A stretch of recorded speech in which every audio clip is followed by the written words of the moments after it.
안녕하세요. 민속야담을 찾아주셔서 감사드립니다. 조선시대 사랑 이야기를 전해드리는 민속야담입니다. 지금 이야기 시작하겠습니다. 한양 인근 부유한 마을에 김판서라 불리는 양반이 살았습니다. 젊은 시절 벼슬길에서 승승장구하여 호조판서까지 오른 인물이었지요. 하지만 관직에서 물러난 뒤 김판서의 삶은 무료하기만 했습니다. 넓은 저택과 재산도 그 무엇도 허전한 마음을 채워주지 못했지요. 살아가는 재미가 없구나. 이렇게 무료하게 여생을 보내야 한단 말인가. 김판서는 어느 날 결심을 하고 한양에서 유명한 기방을 찾았습니다. 여발하게 아무도 없느냐? 여기 최고의 기생인 춘향이가 있다고 해서 왔다. 춘향이와 달을 보고 싶으니 어서 데려오도록 하라. 부르기가 무섭게 춘향이가 나타났습니다. 김판서는 눈이 번쩍 뜨는 것 같았답니다. 모습을 드러낸 춘향이는 그야말로 천하절색이었습니다. 대감 절 찾으셨습니까? 내가 날 아는가? 한양에 계신 김판서님을 제가 어찌 모르겠습니까? 이렇게 와주시니 영광입니다. 하, 그리 반가워하니 나도 기분이 좋구나. 김판서는 넉넉한 돈주머니를 내밀었습니다. 오늘은 실컷 즐겨보자꾸나. 있는 대로 내오도록 하라. 역시 대단하십니다. 어서 안으로 드시지요. 이렇게 와주신 걸 영광으로 알고 모시겠습니다. 하, 그렇구나. 내가 그리도 좋으냐? 물론이다마다요. 이렇게 오늘 밤 판서 대감을 모시는 것이 꿈만 같습니다. 하, 나를 그리 알아주니 기분이 너무나 좋구나. 김대감은 사근사근 아양을 떠는 춘향이가 너무도 좋아졌지요. 그리하여 김대감은 천하절색인 춘향이와 밤이 새도록 놀아제켜답니다. 술이 거나하게 오르자 김대감은 춘향이를 눕히고 단숨에 올라탔지요. 아니, 그런데 이게 무슨 일이랍니까? 아래에 낙지라도 들어있는지 그야말로 꽉꽉 물어주는 것이 아니겠습니까? 김대감은 그 짜릿함에 정신이 나갈 지경이었지요. 움직임은 또 얼마나 부드러운지요. 춘향이가 말타기를 달릴 때마다 김대감은 온몸의 정신이 아득해졌답니다. 둘의 속궁합이 얼마나 좋은지 그날 밤 김대감은 황홀경을 맛보았답니다. 춘향아, 내가 조정해서 호조판서까지 해봤건만 정말 인생을 헛산 것 같구나. 세상에 이런 기쁨이 있는지 내 오늘 처음 알았구나. 대감의 칭찬에 몸둘 바를 모르겠습니다. 이제 너랑 떨어져서는 한시도 살 수 없을 것 같으니 이를 어쩌면 좋으냐? 고민할 것이 있겠습니까요? 이렇게 절 자주 보러 오시면 되지요. 아니다. 내가 나 말고 다른 사내와 히덕거리는 꼴을 도저히 못 볼 것 같다. 그러니 기방에서 나와 이제부터 날 모시도록 하여라. 대감을 모시라니 그게 무슨 말씀인가요? 여기는 제가 마음대로 나오고 들어갈 수 있는 곳이 아니랍니다. 내가 널 데리고 가겠다는데 누가 말리겠느냐? 정 걱정이 된다면 널 첩으로 드릴 것이다. 정말이십니까? 정말 저를 첩으로 삼아 주시렵니까? 남아 이런 중천금이라 대장부가 한다면 하는 것이다. 김대감은 꽉꽉 물어주는 춘향이를 다시는 포기할 수 없었지요. 안 그래도 요새 사는 재미가 없어 답답했는데 그 답답함을 춘향이가 풀어줄 것만 같았으니까요. 해서 기생집에 많은 몸값을 주고 춘향이를 데려와 하루아침에 김대감 첩실이 되었답니다. 김판서는 날마다 춘향의 방을 찾았지요. 그리고는 함께 달과 별을 보며 짜릿한 밤을 보내곤 하였답니다. 드디어 사는 즐거움을 되찾은 것이었습니다. 하지만 그런 김대감을 지켜보며 속을 끓이는 사람도 있었답니다. 그건 바로 하루아침에 독수 공방하는 신세가 된 안방마님이었지요. 젊은 기생을 첩이랍시고 들여서는 밤마다 쿵떡쿵떡 떡방아를 찧어대니 이 어찌 망측하지 않겠습니까? 그야말로 양반의 채통을 찾아볼 수 없는 추태가 아닐 수 없었지요. 어디 그뿐입니까? 춘향이 그 여우 같은 계집은 김대감의 총애만 믿고 어찌나 아나무인인지 안방마님의 자존심을 와락 구겨 놓았지요. 끓어오르는 분을 참지 못한 마님은 그만 잘 마시지도 못하는 술을 마시게 되었지요. 서방이라고 하나 있는 것이 밤만 되면 첩실에게 가버리니 이 어찌 마시지 않고 배기겠습니까? 해서 마님은 춘향이의 방에서 들리는 끈적한 신음소리에 분노하며 연거푸 술잔을 기울였답니다. 젊은 기생을 들이고 밤마다 저리 즐거워하시니 이게 양반의 도리입니까? 안방마님은 점점 외로움의 술을 가까이 하게 되었답니다. 매일 밤 들려오는 소리에 화를 내며 술잔을 기울였지요. 어느 날 밤이었습니다. 마님은 술에 취해 머슴서기를 불렀습니다. 서기야, 와서 앉거라. 오늘도 외롭구나. 부르셨습니까? 마님, 내가 내 술상대를 해다오. 제가 얼마든지 모시겠습니다. 술을 좋아하는 서기는 기뻐하며 마님과 함께 술을 마셨습니다. 취기가 오른 마님은 측간에 가려다 비틀거렸지요. 서기가 재빨리 마님을 부축했습니다. 서기야, 네, 마님, 내 팔이 참 단단하구나. 정말 듬직해 보인다. 제 몸도 튼튼합니다. 보십시오. 서기는 옷을 걷어 올려 탄탄한 근육을 보여주었습니다. 마님은 그 모습에 깜짝 놀랐지요. 이것이 진짜 사내의 근육이로구나. 감사합니다. 마님, 시킬 일이 있으면 언제든 말씀하십시오. 참으로 고맙구나. 술에 취한 마님은 정신이 흐릿해졌습니다. 순간 서기의 손을 꽉 잡았지요. 서기야, 내가 날 지켜주겠느냐? 마님, 제가 어찌 감히 홧김에 술을 잔뜩 마신 마님은 서기의 근육을 보자 이성이 다 끊어지고 말았지요. 손을 뻗어 서기의 아래를 꽉 움켜주는 것이 아니겠습니까? 깜짝 놀란 서기는 기겁을 했지요. 아니, 마님, 갑자기 그러시면 제가 너무 놀랍니다요. 왜 이러십니까? 가만히 있어 보거라. 놀란 서기는 당황했습니다. 조용히 하거라. 마님은 서기의 아래를 살펴보았지만 아무것도 없는 듯 했습니다. 그나저나 내 것이 왜 이리 힘이 없느냐? 지금 너무 놀라서 그렇습니다. 마님이 평소와 달리 무섭게 보이셔서. 그래, 알겠다. 가보거라. 마님의 시무룩한 표정에 서기도 놀랐습니다. 항상 당당하고 우아하던 마님이 이렇게 풀이 죽다니요. 서기는 마님이 무척 걱정되었습니다. 마님이 어찌 저리 힘이 없으실까? 가만히 있어보자. 내가 항상 마님을 지켜드려야겠다. 그 뒤로 서기는 늘 마님의 곁을 맴돌았습니다. 혹시라도 마님이 위험한 일을 당하지는 않을까 걱정했지요. 한편 마님은 밤마다 술을 마시며 주정을 부렸습니다. 처음에는 조용히 우시기만 하던 마님이 점점 난폭해졌지요. 지나가는 하인들을 꾸짖거나 물건을 내던지기도 했습니다.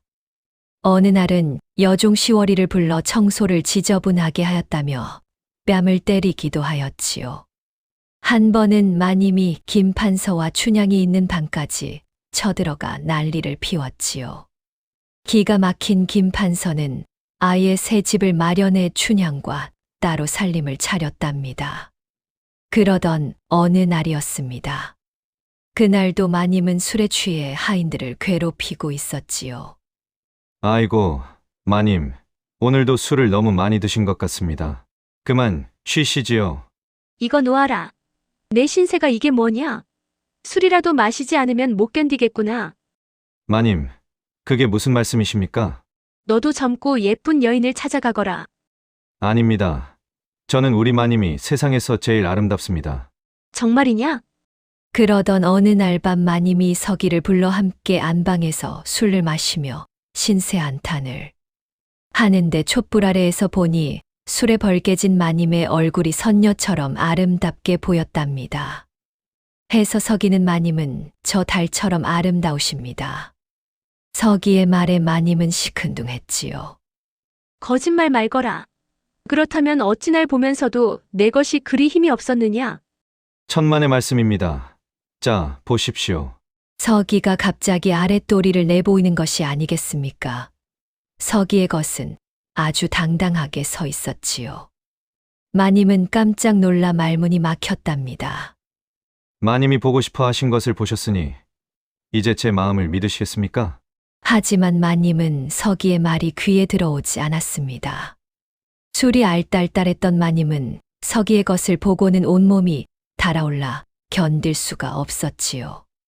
그리하여 두 손을 뻗어서 서기를 사랑스럽게 어루만지고 말았답니다. 마님이 사근사근해지자 서기는 오히려 더 용감해졌습니다. 서기는 조심스럽게 마님을 꽉 안아주었지요. 그러자 서기는 가슴이 더 설레이고 쿵쾅거렸지요. 더 이상 참을 수 없을 만큼 아래가 부풀어 오르자 참지 못하고 단숨에 마님을 눕히고 올라타서 부드럽게 단단한 기둥을 밀어넣고 마님의 외로움을 달래주었답니다. 서기는 있는 힘을 다 쏟아 위아래로 절구질을 해댔지요.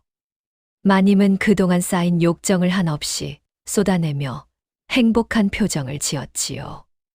몸은 비틀어지고 입에서는 탄성이 절로 나왔습니다. 이렇게 날이 새도록 두 사람은 운우지정을 나누고 깊은 잠에 빠졌답니다.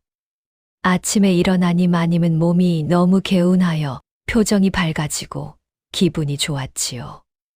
마님은 서기와 가까워진 후 외로움이 많이 사라졌습니다. 그 이후로 마님은 가끔 서기를 불러 위로를 받으며 자지러지는 소리를 지르며 즐거운 날을 보냈지요. 서기도 평소 좋아하던 마님이 기운을 차리니 기뻤습니다. 그래서 더욱 정성껏 마님을 모시고 절구질을 하였지요. 덕분에 마님은 점점 표정도 밝아지고 하인들을 괴롭히는 일도 없어졌답니다.